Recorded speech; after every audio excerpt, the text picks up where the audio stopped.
Hi everyone, welcome to the MrpTech podcast. This is episode 100. My name is Matt, and this is the weekly podcast discussing everyday tech for everyday people. And this is the live show that we've been waiting for the last few weeks. We've been talking about it. We got a lot of great things to talk about on this show today.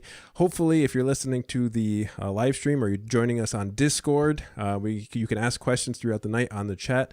We were going to do some voice chat on Discord as well, but I think what we're going to do instead is eventually later on in the show, we'll put a link to Google Hangouts, and you can join us on there, and then that way everybody on the live stream can hear it. With me today is a very special guest who I've been looking forward to having on the show. We got a lot to talk about tonight. I'm going to introduce and welcome to the show for the first time the owner and president of Podnutz, Door-to-Door Geek, Steve McLaughlin. Hey, Steve, how's it going? Hey, Matt. It's going pretty good. I will say I'm not the first guest on your show, but I do feel special. Well, that's great. I've been looking forward to this all week. I'm really excited.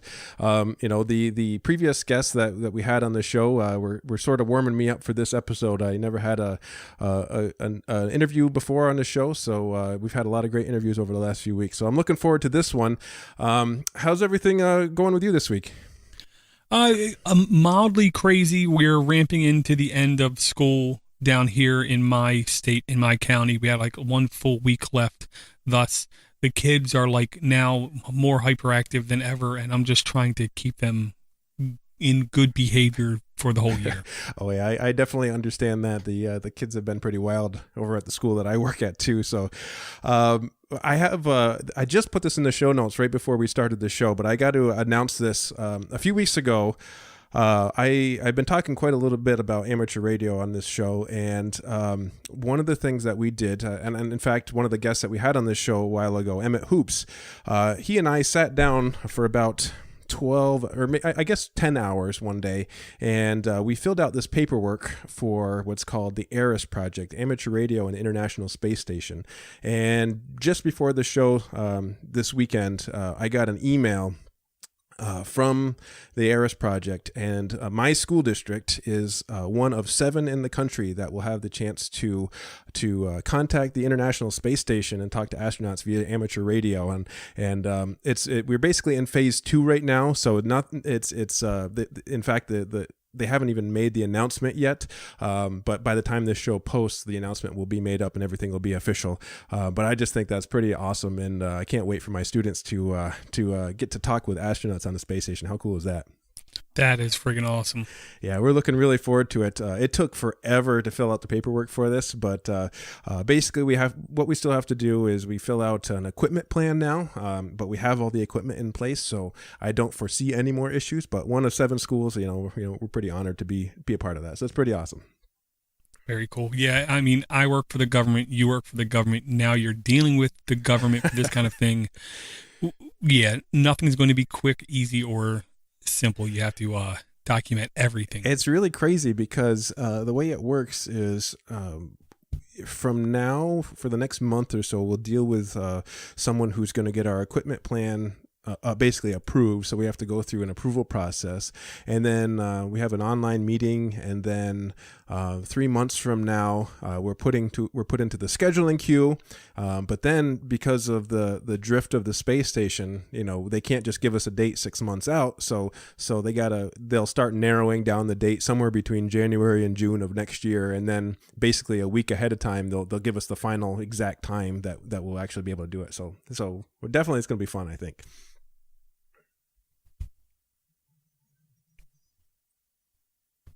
Did I lose you? Are you still there? Nope, I'm still here. Okay, so let's jump right into the show. What I had planned for this show is so basically we're on episode 100. I never even thought that I was going to get here, and I basically thought that after 20 or 30 podcasts I'd get bored with it. But I think it was really awesome. We've had many conversations, and I've said this many times, for letting me become a part of Podnutz.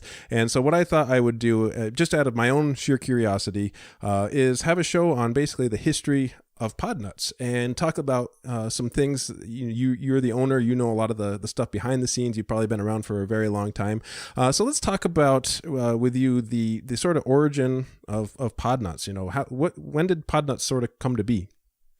Well, it really was 10 months and I'm sorry, 10 years and 3 months ago was when this site first launched. And if you go to archive.org, you can go to the Wayback Machine. You can see back in February of 2008, episode 1 of Podnutz Daily was released. Steve Cherubino started the site, and I remember listening to Leo Laporte, the tech guy, just about 10 and a half years ago. Steve called into the show and asked him a very honest, sincere question of, how do I make my podcast successful? What do I have to do it? Thus, marketing himself to a huge amount of tech-minded folk. I don't know if he realized that. So on day one, when Podnutz.com went up, we already had more downloads than something like 40% of all of iTunes. Because back about 10 years ago, computer repair was really getting popular because, every single doctor's office had to have computers for like the first time. Auto mechanics had to have computers. Point of sale systems in all the restaurants started to become very popular. So everybody wanted to fix computers. So Steve on day one had a immense passionate following, and I literally was subscribed to that RSS. So were you interested in podcasts before you became involved with Podnutz? Quite to the contrary. I had a very severe speech impediment. In school, it did not help with any social things that were going on, I'll say. And to be honest, up until about the age of 30, I did everything in my power to say as few words to as few people as possible. I would avoid calling up to order a pizza if I had to. I did everything in my power to not talk to people. And then Podnutz happened, and I fixed computers for a living. I've been working for the government 20 years. I've had 6 job titles. One of them was computer technician, where I was fixing computers hands-on. And when he would say things that weren't entirely correct, or he asked people, how would you fix this? I just, had to share my knowledge. Here's a really nice guy pouring his heart out, telling us about his, everything that happened to him during the day, all the people that came into his shop, how he was fixing computers. So then I said, I'm going to see if I can make his job easier. So then I started emailing in. Then he started asking for voicemails.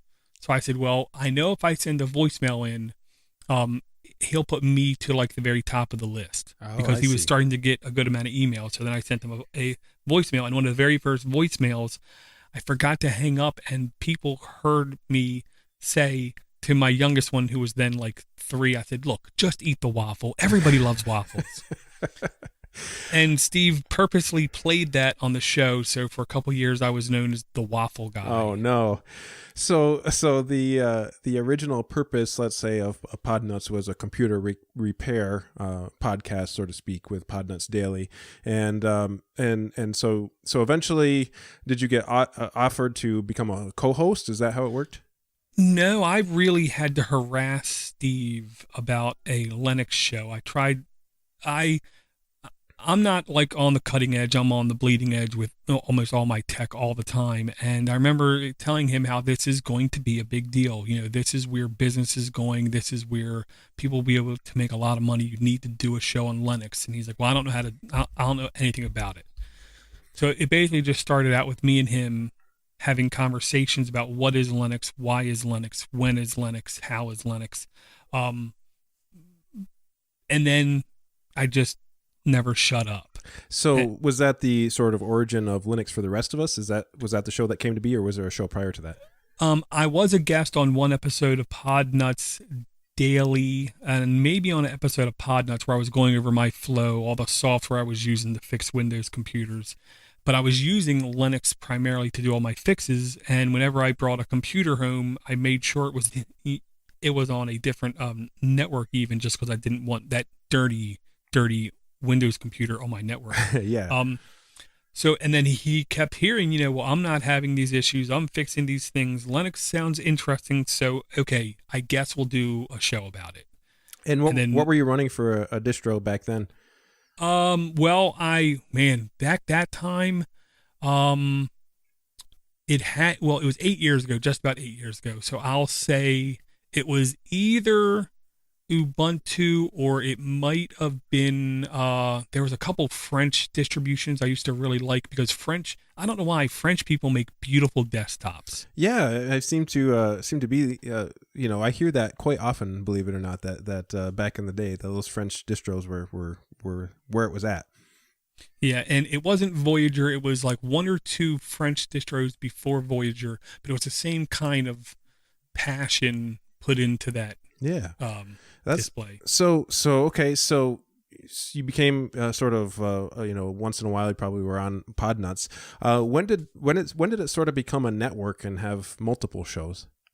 In like Steve was getting closer to the end of owning Podnutz, and he was like, I'm not into computer repair. I'm tired of fixing computers. I was able to talk him into doing the Android App Addict show, which we all agreed we don't know how many shows we are going to be able to do with this. I mean, how many apps can we end up talking about? Yeah. 500 plus shows later, we're still talking about them. That's incredible. And when that happened was when he realized, I don't want anything to do with computer repair. I'm going to sell the network, pass it off to somebody else who can do just as good or better than me. Great. And so that's where you came in. You came to be, and he offered you to take over Podnutz. Is that something that you took on willingly, or were you reluctant to do it, or happy to do it?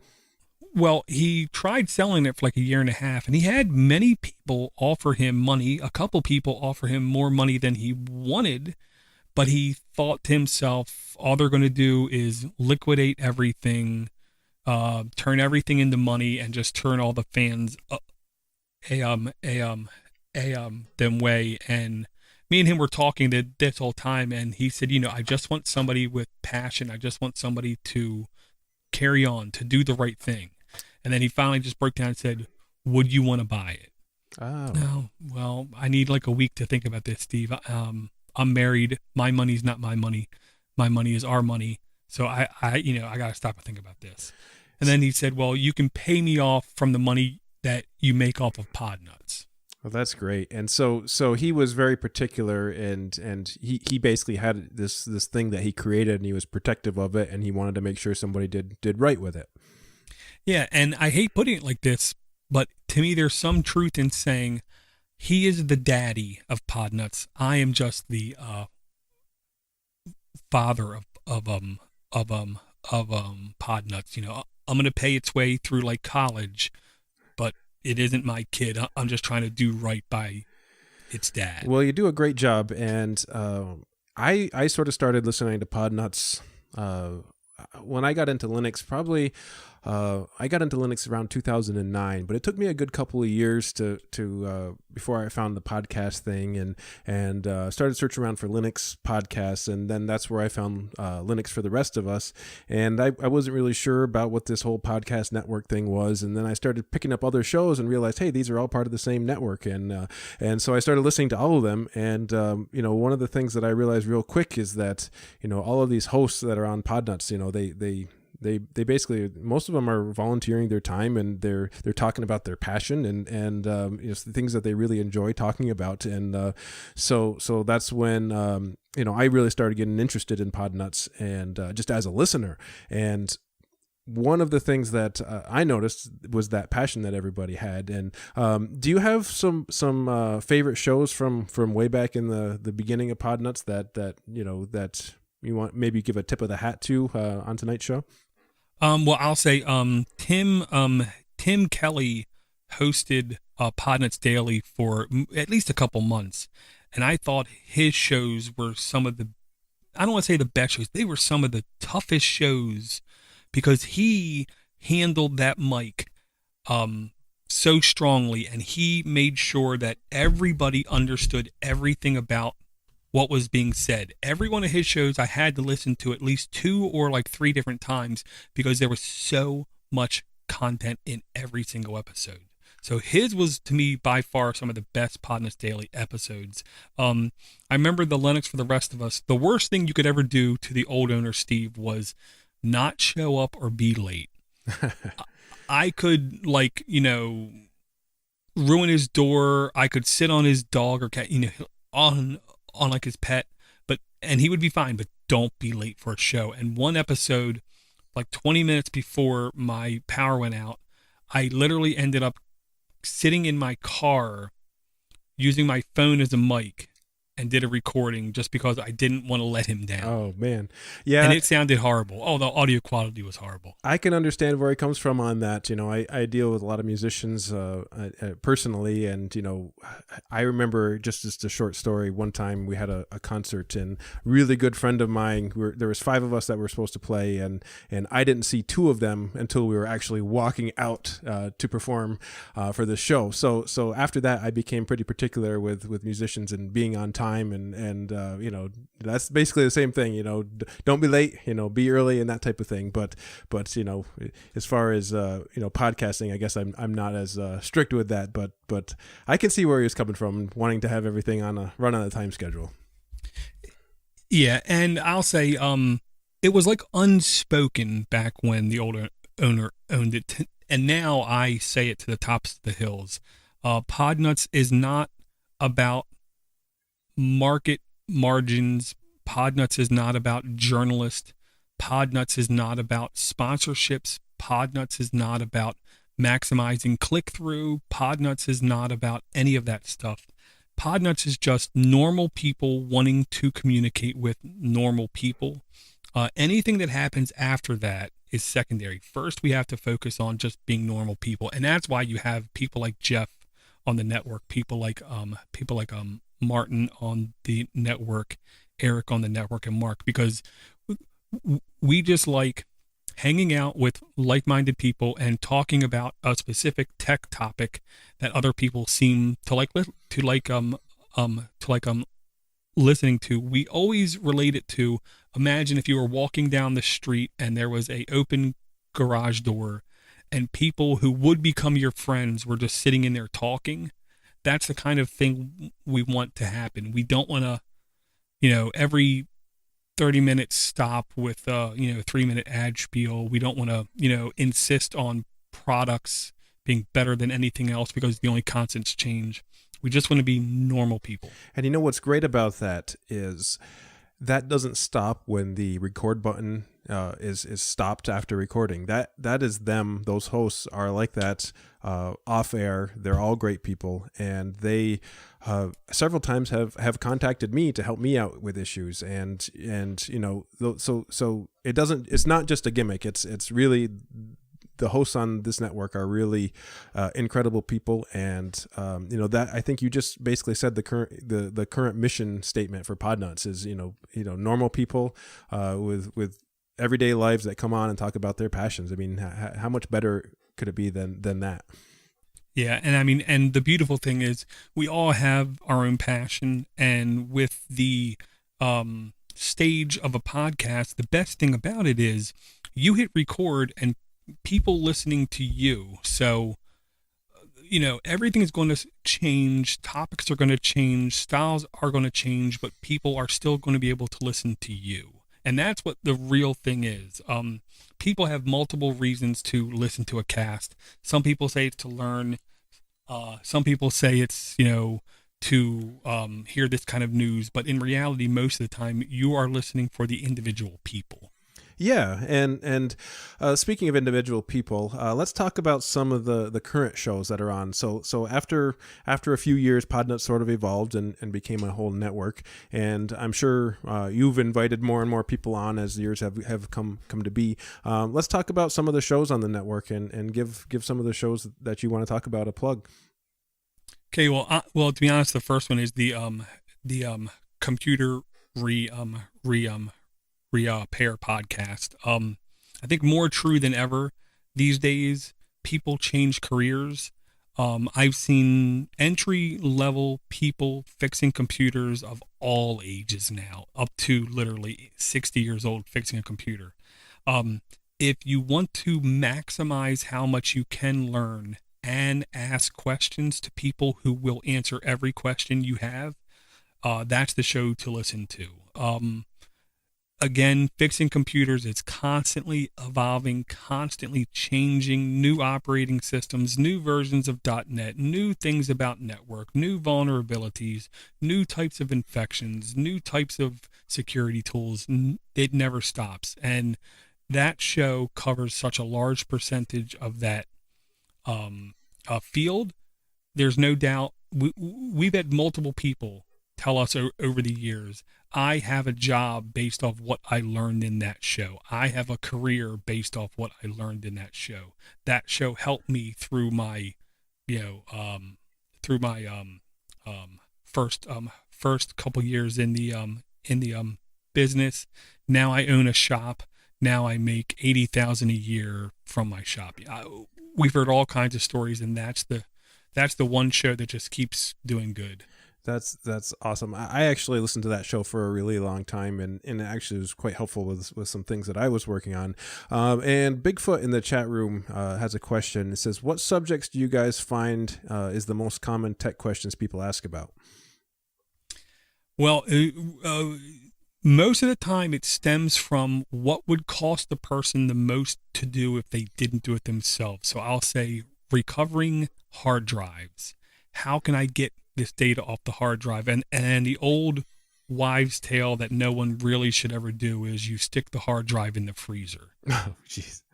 Which I will say this, a couple hard drive experts explained when and why that actually could work. But if you ever do it, I beg you, put the hard drive inside of a Ziploc bag, then put that Ziploc bag inside of a bigger Ziploc bag. The double layers will help keep any moisture out, because if you get moisture in your drive, all bets are off. And that had to do with expansion and contraction, right? Exactly. Yeah, and give you a little bit more room. If the head sticks to the tray. Exactly. So let's go. So I'm sure as time goes on with the podcasts, with the network, sort of technology evolves, as you're saying, and it's never changing. And so there's some newer shows, like the MiniPC Show. You want to tell us a little bit about that? Yeah, that's the show that I told myself I was going to do for over a year, because on Linux for the Rest of Us, I kept talking about Raspberry Pi, and I'm sitting here thinking, people who subscribe to this show probably don't want to hear this much stuff about the Raspberry Pi, because I would talk about it near an awkward amount. And this was like a year and a half before it even launched. I couldn't shut up about it. So because of the influence of the Raspberry Pi on the greater industry, I said I have to do a show just focusing on these mini computers. And now there's a Wikipedia page that I reference as my go-to page whenever I want to know anything about any mini computer, and it lists all of the major types of mini computing platforms, all of the makes, all of the models, all of the specs, how much RAM, what's the NIC like, how many USB ports, what's the video output. I mean, all these specs. And I know for a fact it doesn't cover them all. It covers maybe 80% of them, and there's at least, I think now, over 200 of these boards on that one page. And it's just getting into all the things you can do with those mini computers and why you would want to do. And it's just crazy. I mean, I've talked with many different people, and everybody that I know that uses Raspberry Pis or these mini PCs, I'm always hearing of something new that you can do with it. In fact, there is a custodian at our school who was looking into Arduinos to basically take over an antiquated control system for the heaters and boilers for the entire school district, and it was much cheaper for him just to use an Arduino than to contact this company that basically has obsolete technology, and as far as I know, it worked out great for him. So there's always these niche uses that you can build your own cloud server, or you can have a retro gaming console, or you can run furnaces. It just doesn't end. It's pretty awesome. Yeah, the one time where I was shocked, I was at Chicago Channel Con a year and a half ago, maybe 2 years ago, where it's basically computer repair type stuff, where you have CompTIA there doing training classes. You have a lot of vendors there pushing their products to smaller shops. Use us for this part of the RMM solution, use us for your antivirus kind of thing. And there we were on the floor where I walked by and I turned and I saw a box about 3.5 inches by like 2.5 inches by like an inch and a half. And I just sat there and looked at it for a couple of seconds. And I looked at the banner, and it was a security company doing analytics and stats. And I was just like, and I looked at the box again, and I looked at the banner, I looked at him, I looked at the box, I looked at the banner, I looked at him, I looked at the box, I walked up, I looked at the box, I said, that's a Banana Pi Pro inside that box. Wow. And he just stopped and said, you know what you're talking about. And then we just sat there for like 10 minutes and talking. So what his company was doing was taking various mini computers, sticking them in a sealed box, calling it a security tool with a pre-installed, pre-configured operating system, where the first thing that happened when you plugged it in was it did basically a scan of the entire network. And then it would find the gateway.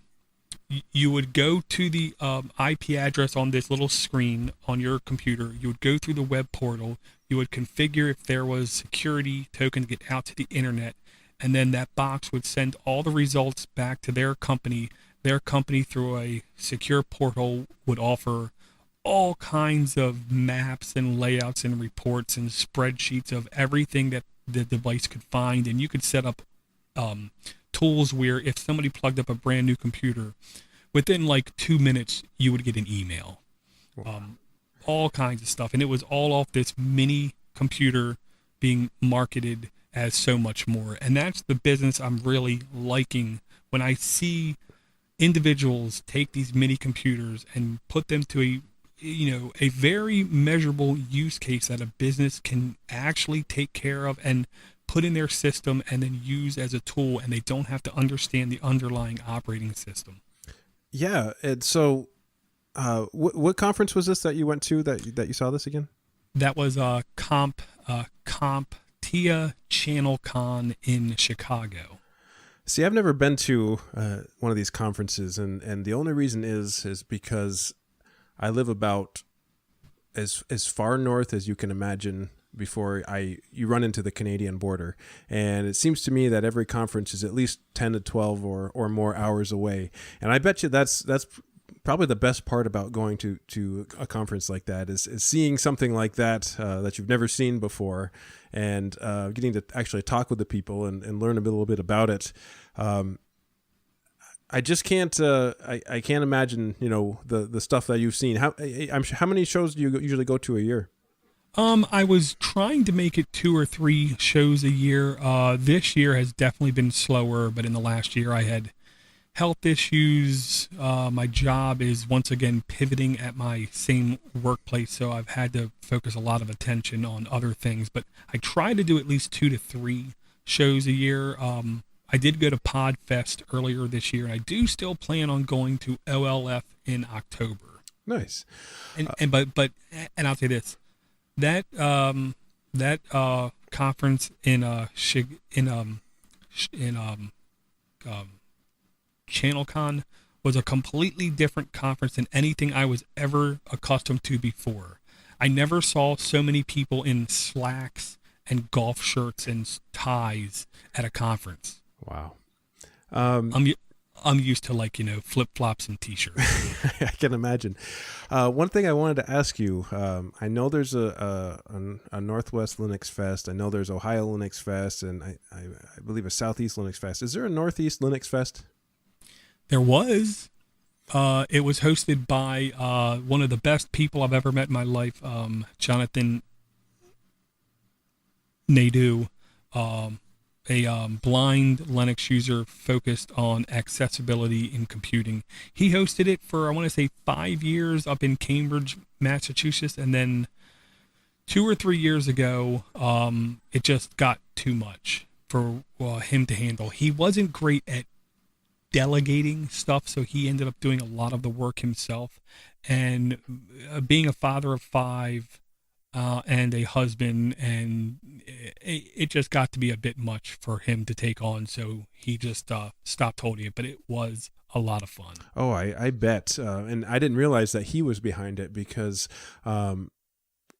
he has a really inspiring story, and every time that I heard him on a podcast, I just love the stuff that he does. A while back, I believe he was taking donated computers and installing Linux on it, and basically finding computers for the visually impaired. I'm not sure if he's still doing that. Do you know if he is? I know the site is still up and running. I know he actually did hand some of the task off to other people. I think that was one of them, but he's still involved with it. And between me and you, Matt, just me and you. Oh yeah. His friend is hosting a conference up in Boston very early October, like October 3rd or 4th. If you want, I'll get you the link. Yeah, and it's a film like festival. Just to hang out with him, I think I might try to go up there.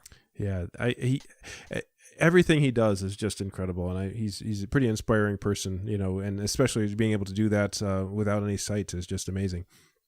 Yeah, Eddie's just a very nice guy. If anybody has the excuse to act mean, to act disgruntled, to be upset about life, he has, I think, the justifications to do it, and he doesn't. He is unbelievably nice, wants to help everybody. Accessible computing to me is far under represented. I do think that phones have came a long way. That's the number one tech device these days to make them more accessible. But as far as general computing goes, we are still years behind being acceptable in my mind. Yeah, I guess I don't have the knowledge, the accessibility knowledge, to talk much about that. But I can see, just from everyday use, that it would be pretty difficult for anybody, with any type of handicap to be able to use those devices. So the fact that he just does something about it rather than arguing and griping about it, that's pretty awesome. And just kind of moving along a little bit. We've sort of been talking off air a little bit. I told you that I've been recently helping a friend of mine, start his own podcast, and it's not technology related at all, but it's one of those things that sort of got me going as far as just getting on air. When I started the podcast, I originally started a podcast for my band and just kind of talking about music stuff, and I had some equipment. I had a microphone, I had a mixer, and I had a few other things. And I just happened to catch one of the I think it was Linux for the Rest of Us, where you went to a conference and you gave the lecture on how to create a podcast with good quality audio. Was that Linux for the Rest of Us? I can't remember. Yep. So that particular show was really kind of a motivational, a motivation for me to get off my butt and actually start recording stuff. And there was so much good stuff there that I just kind of wanted to know if we could kind of recap a few things for developing good quality podcasts and good quality audio for podcasts. And maybe we can talk about a couple of those things. Absolutely. So let's say if somebody's starting out a podcast and they want to get up and running, what are some recommendations that you have for them? Well, the first thing I'll say is there's been a golden rule in computing ever since computing had nothing to do with electronics, back in the days of like Grace Hopper and the women that actually programmed, computed out on paper stuff. And that is garbage in, garbage out. The only thing you really have to spend any money on is a microphone. And there are microphones that have both USB and XLR connectors on them. I try to suggest them because then that mic can grow with you. If you start with a mic that isn't garbage, and that means no no condensing microphones like a Snowball or a Yeti, and get a stick microphone like what you would see a rock star have on stage, one of those mics, and then just have a stable area. And when I say stable, I don't say quiet for a reason. Consistent noise is the best noise. So if you have no noise, it's great. Perfect. No noise. But if you have a fan going off or a HVAC thing in the back that is like always humming, or a fridge, never in your life unplug that device. Let it run every single show. So every single show you sound the same. When people say the audio sounds bad, either it's horrible or there's changes in the audio from week to week to week to week. So if you get consistent, stable audio all along with a modest microphone, you have a very good possibility to have good audio come out the end. So other than having the same sort of environment, what are some tricks to having that consistent audio week after week? Well, I mean, the one thing I always tell people to spend a little bit of money on is a boom mic arm. So where the mic connects to wherever it's connecting to, it's as physically far from you as possible.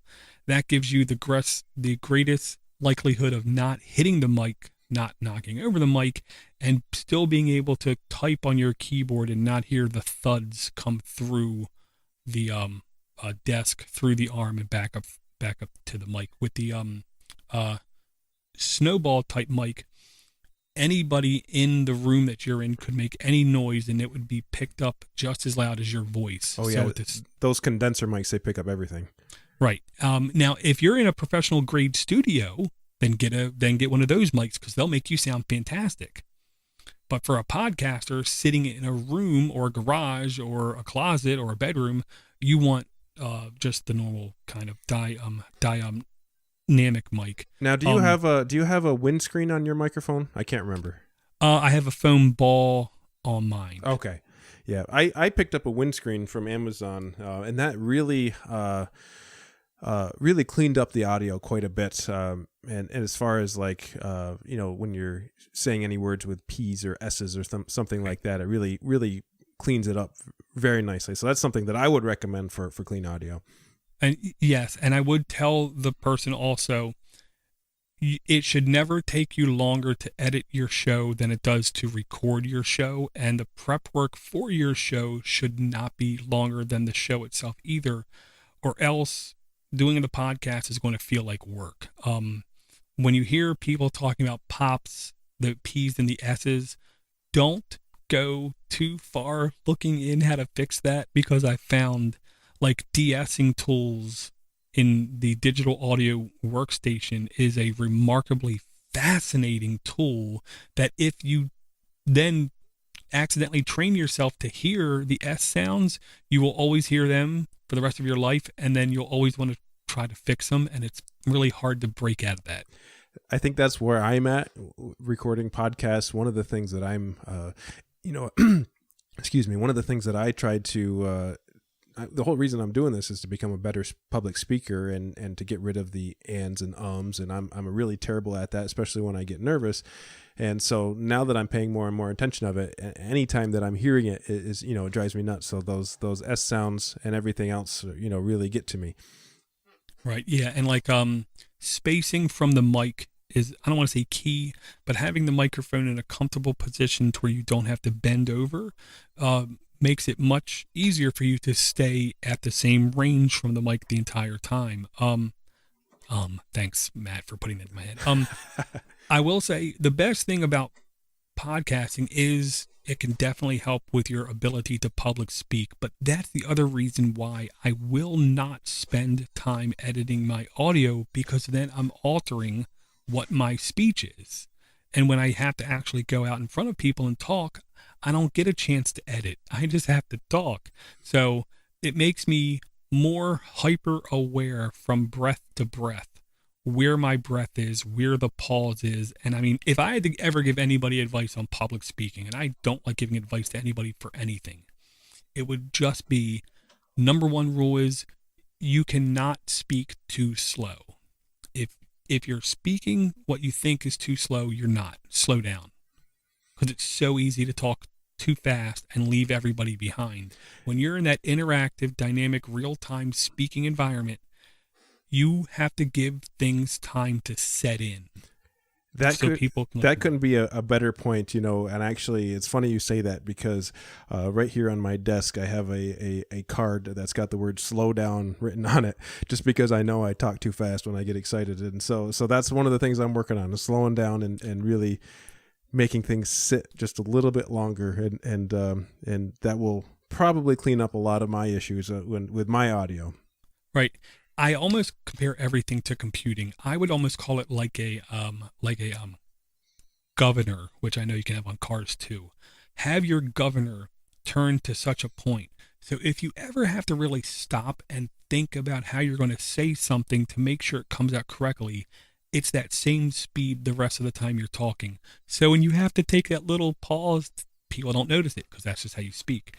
It's consistent. Again, consistency in podcasting is unbelievably critical towards success. Yes, all of the audio quality is good.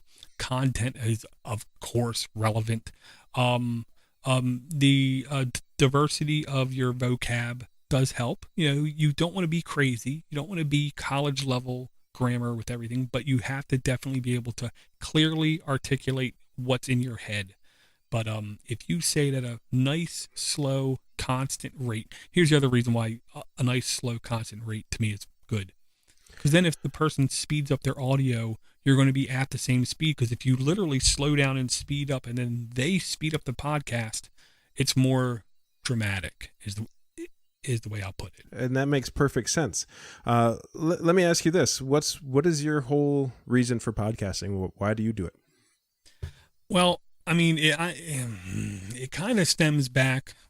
I've had other people say, because my perspective is biased, and I've had people say at a very young age I was very mature about life, reality, things around me, parents, school, work, all that kind of stuff.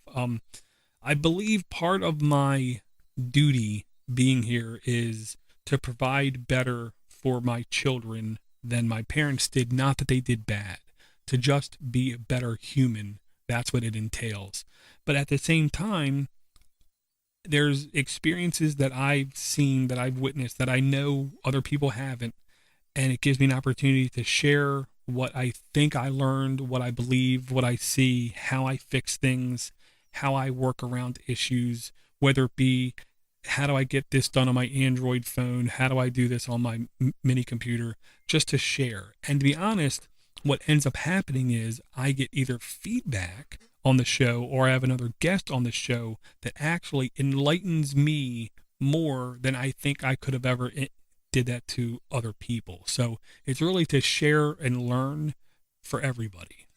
I think that's I'm in the same boat. One of the things that I like to do, I like to share this with students, or I like to share this with other people that I work with. And so if I can talk, somebody just recently asked me this question, that's why I asked you. But, one of the things that I really love to do is, if I know an answer or a solution to something, I like to share that so that other people, a few months down the road, if they run into something like that, then maybe they've heard it, or maybe they've come across similar things, and if I'm able to help at least one person, then I'm happy, and that makes it totally worth it for everything. So, do you have any favorite podcasts that you're currently listening to? Oh man, Matt, that's such an unfair question. I know you're like the king of listening to podcasts, so this is good. I'm going to take some notes on this. Okay, well, first off, I listen to right now 149 podcasts. So let's first get that out of the way. I will say, if we were talking TV, American television, Matt, I'll say I watch everything from Ancient Aliens to Neil deGrasse Tyson and Carl Sagan doing Cosmos. You know what I mean? A very, very, very broad range of content is the way that I like to put it. And there's nothing wrong with that at all. I mean, that's you're getting everything when you do that. Well, I know, but once in a while when friends look through my feeds, they like get mad. Like, how can you listen to that? There's such garbage. Oh, what's wrong with you? Well, sometimes, you could find that diamond in the rough. Not every podcast is garbage, and once in a while they may have a really great episode too. So I can see the benefits of listening to those.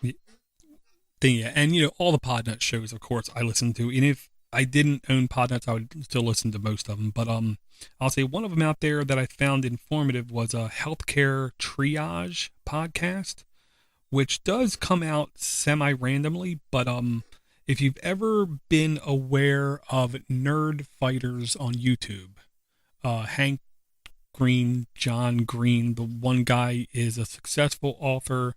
The other one just put out his first book.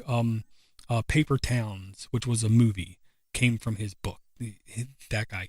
Their place where they started up their entrepreneur business is about learning and sharing knowledge. And one of their shows is from this guy, Dr. David Carroll, who goes over a lot of studies and stats about health in general. Now, he plainly pronounces his bias in politics. So if you can take somebody else's politics or your own politics, I don't know, that to me is a very informative and fun show.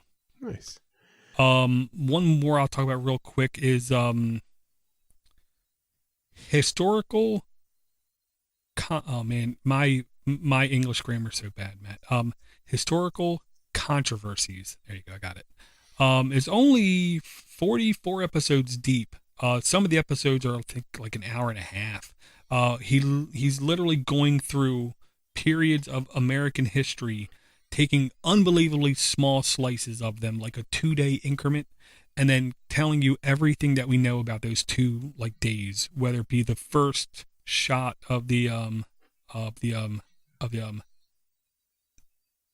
Civil War, the very instrumental part of the Nixon presidency when everything fell apart, all kinds of little things, but they're also controversial. And he tells you how it's controversial and tells you it's your job to pick, which way did this happen? Who was right, who was wrong, kind of thing.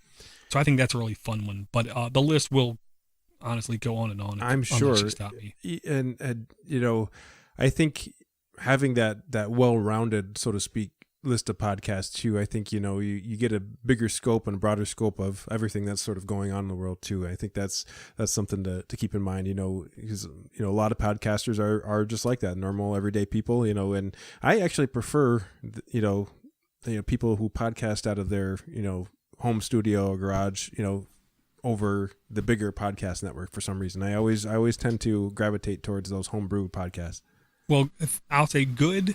And I don't want to say we have to, but in the beginning of television, everyone said when ads started to appear on television, don't worry, people will not watch them. The ads will put people off. Our television is fine. And then, of course, everything changed and people put up with the ads, and away went what TV started out as. We have Hollywood attacking podcasts viciously in the last year. So I ask people, you can listen to whatever celebrity you want to on a podcast, but I ask that you at least listen to one normal person along with them, because Hollywood has, I think, the ability to take over all of podcasting and all of the websites that do podcasting, to be only focused on them, and to have the small guy have a very hard time surviving. Okay, so we're going to kind of wrap things up here. We have a few more things to do.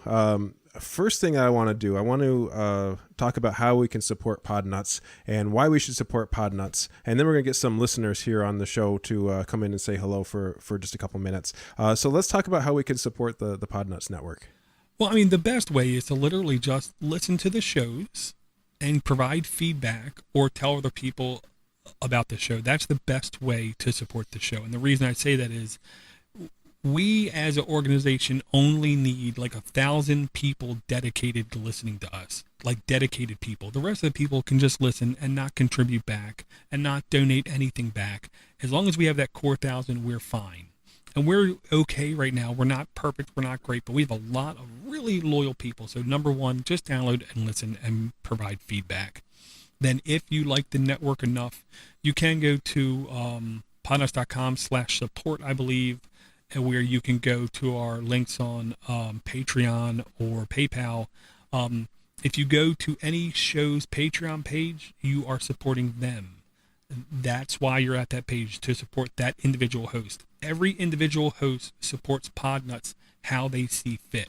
So you don't have to worry about if you go to one of the show's places and donate money that it isn't going to Podnutz. Trust me, those hosts support me. Number one rule about Podnutz is support those who support you. All the hosts support me. Support the host more is what I really ask people. And provide feedback to your favorite shows is key. And and what he says is absolutely true. Dor does all of the work behind the scenes, and we owe him a big thank you for posting the shows every week, all the hosting, everything that I need, I've ever asked for to produce better quality shows. He's willing to communicate any time of the week. So just want to say thank you to that, and support Podnutz, because it's a great network to be a part of, and we do our best to on our own to do whatever we can to make it successful. So let's have some listeners come on. I think Divier from the chat room is here. Are you on? I think he's got his audio muted.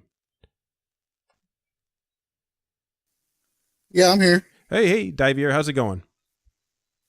Oh, it's pretty good. Am I saying it right? Is it Divier? Devere, but yeah, that's pretty close. I was close. Hey, so you've been for those of you who don't know who he is, he's been a part in helping out with all the Podnutz Discord servers for quite a while now. He's even a moderator on the servers themselves. And let's tell everybody what it is that you do for a living. Well, I work in the military, and let's just say I work in the military industry, supplying Lockheed Martin and similar defense companies with materials. Okay, that's really cool. And how long have you been listening to the show? I've been listening to MRP for about a year and a half. Maybe. That's awesome. And so first of all, appreciate all the help that you did. Earlier today, he helped us try to set up the Discord chat server, the voice chat, and he hopped on a few hours ago to help me out. And then I realized that if we did this episode using the voice chat, that it wouldn't be pumped out through Hangouts on the live stream. So then I could have figured out a solution, but it would have screwed up my audio. So I appreciate the help earlier anyway. Hey, not a problem, man. Not a problem. So anyway, so do you have any favorite episodes that you listen to, or topics that you like to hear covered, from anything that comes to mind? I really liked the series you did here a while back about the missile silos. I'm here in Huntsville, Alabama, and we've got a big NASA installation here on Redstone Arsenal. That's one of my favorite episodes too, because I put so much work and effort into it, and it took me all summer to come out with the 3 episodes. I'm still a little scared of the first episode because I figured I may have crossed a few lines with some of the things that I brought up in that show, but so if I come up missing one day, you know what happened to me. but anyway, so I always say when I start off talking about that episode that all the info that I found with that episode I found out of local newspapers. So there wasn't a whole lot that I uncovered, so to speak. Right. So I think you did all right. Yeah. And so it was one of my favorite shows, and I still promote it from time to time because I was just a cool topic I was interested in, and boy, missile silos are a lot of fun to go through and walk through. Have you ever been to the missile silos in your area? No, I haven't. I haven't made a concerted effort to go and locate any of them. Now, you said you're in Alabama, right? Correct. I mean, just outside of Huntsville, Alabama. And actually, from what I hear, there is a Titan missile silo that is near Huntsville that you can take a tour through, and supposedly it's pretty impressive. When I was talking to the Atlas missile researcher in our area, that's one of the first things he said to me was go to Huntsville and check out that missile silo. I'll have to do some digging and locate that then. I'm pretty sure it was Huntsville. I could be wrong, and maybe I'll go ask him again, because I'm still in touch with him. So I'll see what I can come up with and send it your way. Not a problem, man. That'd be great. All right. Well, thanks for joining us. In just a few minutes, we're going to announce the winner of the T-shirt contest, the MRP T-shirt contest. And I threw your name in there too, because you've been so helpful earlier today, helping me out. So good luck to you, and maybe we'll get you a T-shirt. Oh, awesome! Thank you, man. So we'll. Why don't we do that right now? And I'll say, thanks for coming on the show, and we'll do that, and then we'll wrap up the show. How about that? That sounds good. All right. Great talking with you. Thanks for coming on. No problem. Thank you, man. All right. Dora, are you still there? Yes, sir. All right. So here's what I'm going to do. A few weeks ago, we came up with an idea for cleaning up the logo a little bit and coming up with a T-shirt. And this is our giveaway for the T-shirt giveaway. We'll make this really quick. We've got 5 people who signed up, and I added Divier's name. All of your names are there. So we have Emmett, Brian, Wayne, Andy, Divier, and what I'm going to do, I found a random name picker, and it's a giant wheel, so you'll hear the wheel spinning, and whatever the name comes up, I'll get in touch with you off air and send you a T-shirt. So I'm going to hit the spin button, and here we go. How's that for special effects? So here we go. So the winner of the T-shirt is Wayne C. So congratulations, Wayne. I'll be in touch with you, and we'll send you the one and only MrpTech T-shirt. So and thanks to Dora and everybody for helping me out with that too. Okay, so I think we're going to wrap things up now. And Dora, just wanted to thank you for coming on the show. Really loved hearing some of the history behind Podnutz, and that's really cool to me, because I always like to know what I'm a part of, and I don't get to hear all those stories. So thanks for sharing everything tonight. No problem, man. Anytime, on or off the air, anytime you need anything out of me, just ask. Will do. And so thanks for coming on tonight. A couple other things. If you want to go to my website, you can go to mrptechreviews.com. I post a lot of things there. All the podcast episodes are there. You can find them on Podnutz as well. I've got a YouTube channel. You can check out everything that I post on YouTube, Facebook page, all those great things. You can subscribe to the RSS feed. If you've got questions, comments, or you got feedback, just send me email, mrptechreviews@gmail.com. And I think that's going to do it for episode 100. That was a lot of fun, and it was great to have some of the audience on. Thanks everybody for joining us in the chat room. I think that's going to do it for this week. We're also recording episode 101 on Tuesday morning. I'm going to record episode 101. We've got a developer for the MuseScore project, and I'm very excited to talk to him about that. So we're working on that. That'll be probably streamed live as well. That's going to do it for this week, everybody. Thanks for listening, and we will see you next time.